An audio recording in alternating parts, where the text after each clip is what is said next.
Welcome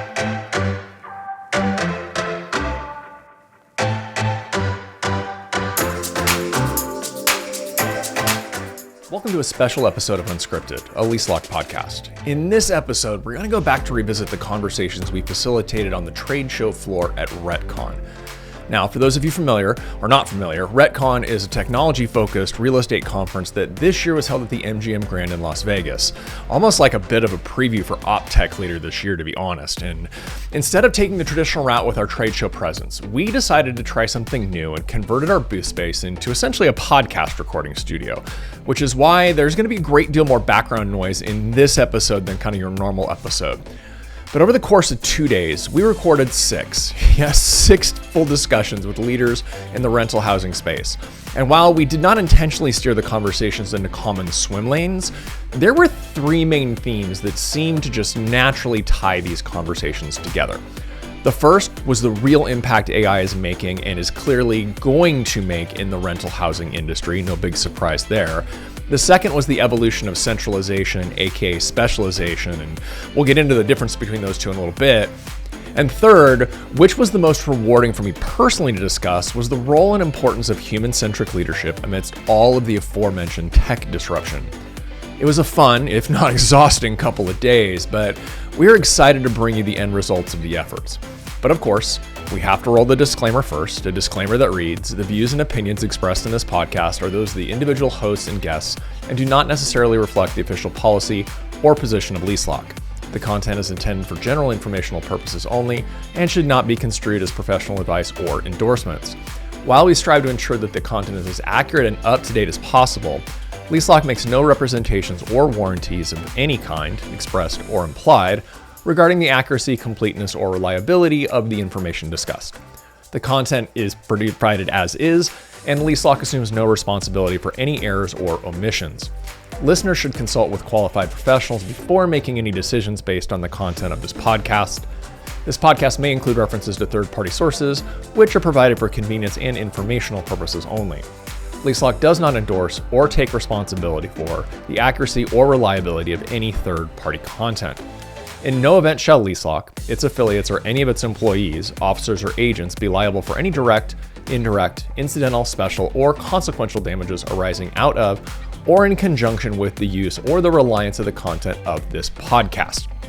Okay, now that that's out of the way, let's really get this thing rolling. So, as I mentioned earlier, the first theme, not surprisingly at all, was the impact of artificial intelligence or AI. More specifically, this was the first conference where it felt like AI had moved from kind of a theory to actual strategy to actual implementation. Just listen to how Ian Bingham from Buckingham and Chris Moreno expressed where they see the progress. And I feel like in the last 18 to 24 months, that's come to fruition. It went from concept to your point to, I've got someone that will answer my phones and maybe get half of it right and frustrate the client, to now our prospective residents don't know that they're talking to an AI bot. But it's so much more than just that forward facing. It's the ability to utilize AI in your maintenance and your facilities processes. I was gonna go there. I'm glad you did. Keep going. Sorry. Well, yeah, it's facilities, it's accounting, it's asset management. It's all these ways that we can use AI and predictive analytics to be far more efficient than we ever have been. AI is disrupting all the software right now. Oh yeah. SaaS, but it's going to be disrupting real estate construction at certain points with robotics. I ran into a robot today in the hallway on the way here, and I took a video of it. The robot was vacuuming the hallways, and it was teaching itself as I blocked it on purpose. It said, "Excuse me, I'm trying to get through," and then I didn't move, and then I wanted to see what it did, and it's trained it. It knew where to go and how to back up and what to do. One of the additional ways that AI has progressed from buzzword to actual tool is our partners' ability to measure its efficacy. In previous years, we never heard operators talk about specific measurable outcomes, but that changed here at RETCON. But don't just take my word for it. Have a listen to Sina, Shekou, president at Aptly, and what he's been hearing in the industry. So yesterday there was a session where someone said, AI is not coming for your job. The guy who understands AI knows how to use it. Yeah. He's the one coming for your job. I thought that was really interesting because that couldn't have been said any better.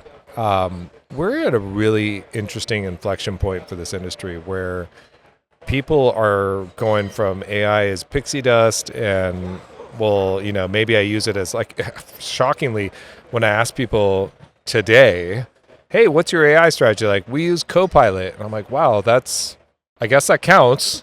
That's a count. It's not a strategy, it's a tool.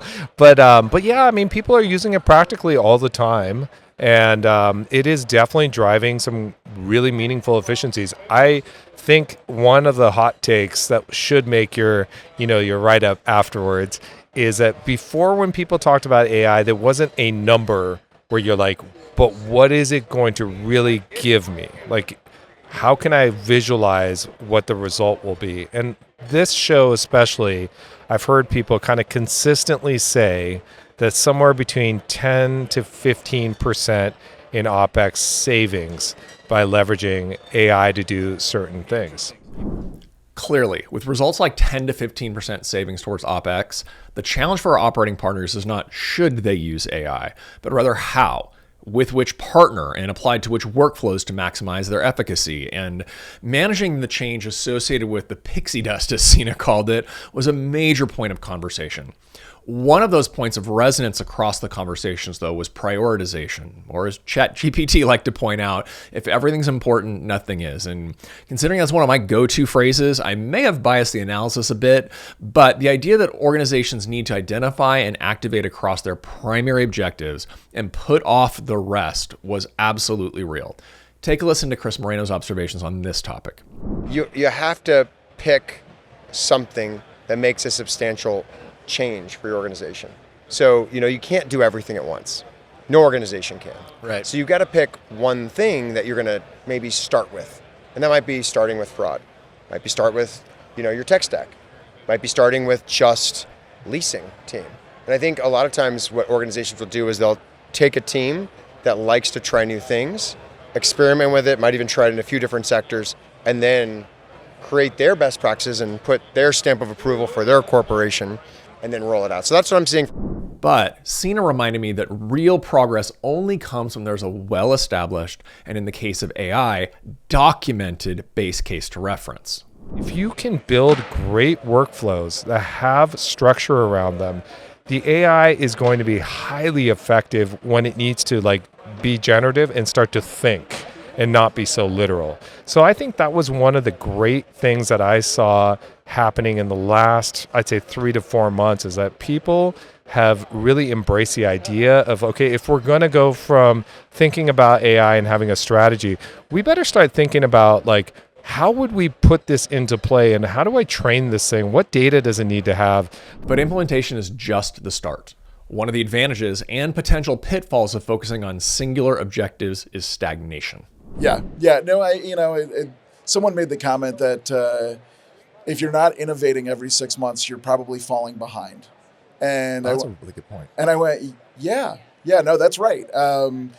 Looking at even at Buckingham, the technologies we use or other companies in the industry that I've been with, if I look back 2 to 3 years ago at what was cutting edge and cool, it would be antiquated today.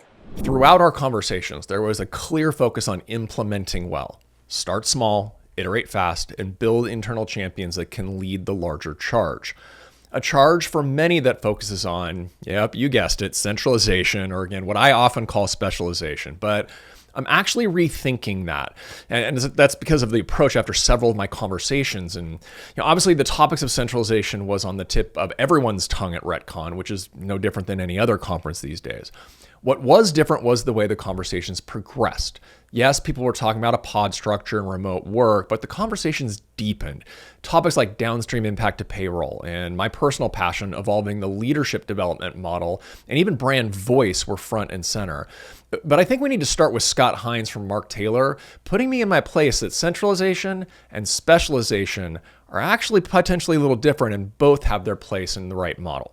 So even as we specialize and centralize, because we've done both, and to your point, I mean, they really do, they can be different, but they go over, it's how do you not lose all of that, yet still incorporate those elements in, so for some of our centralization structure, we have, 3 properties, so say 300 units per property, and there's only one team operating at one of the properties at any one time.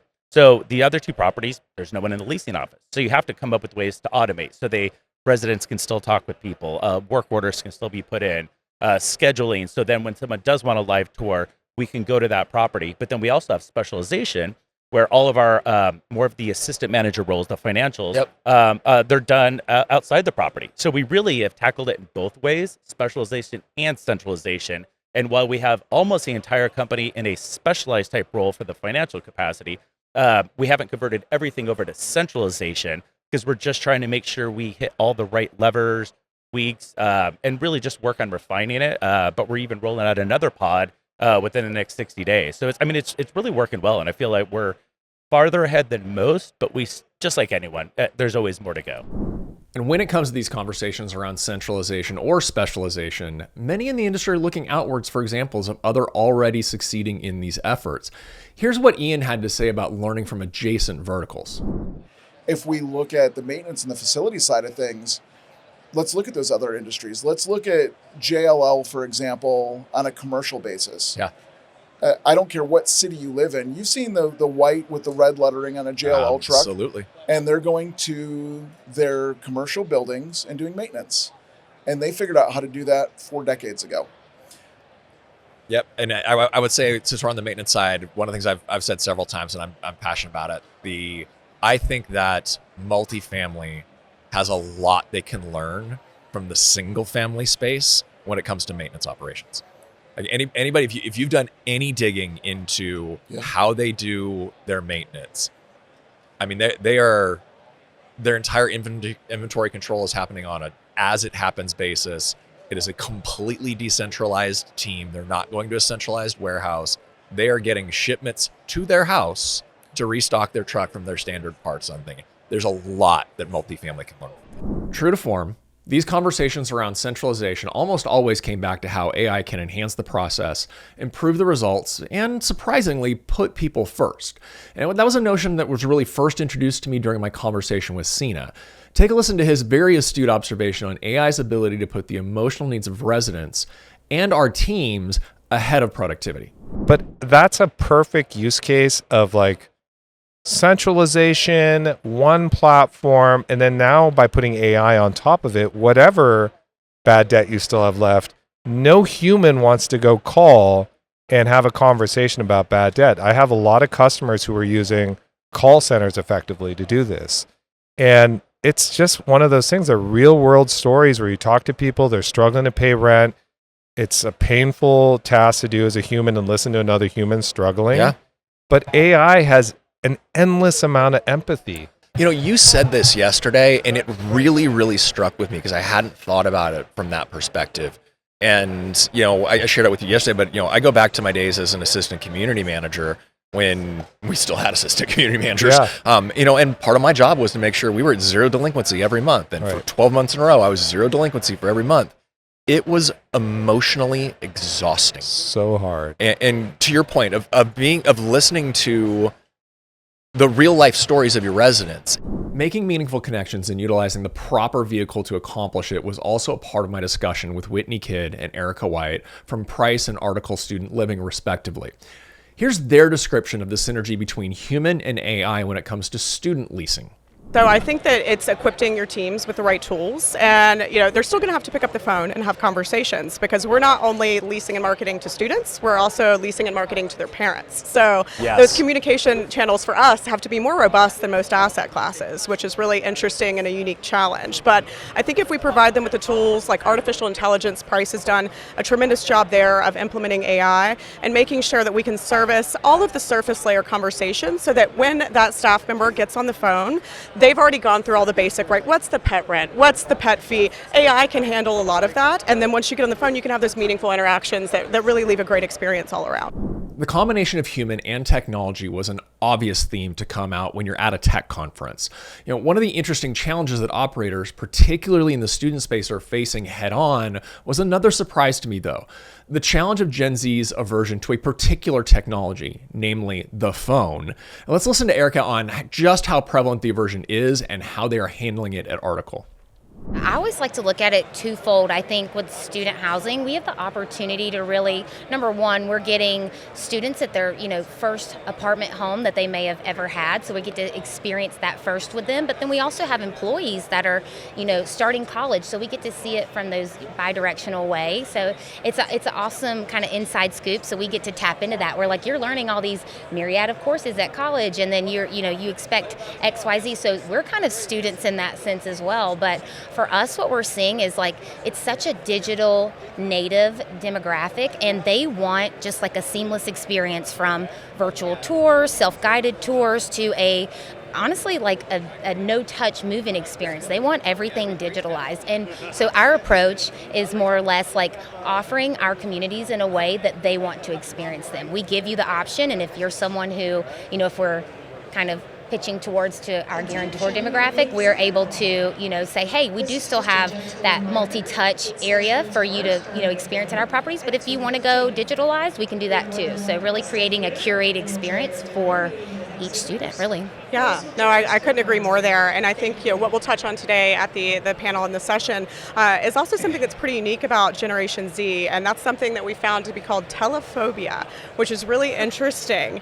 And we've really drilled into that, and Erica mentioned a lot of the self-guided and self-automated experiences.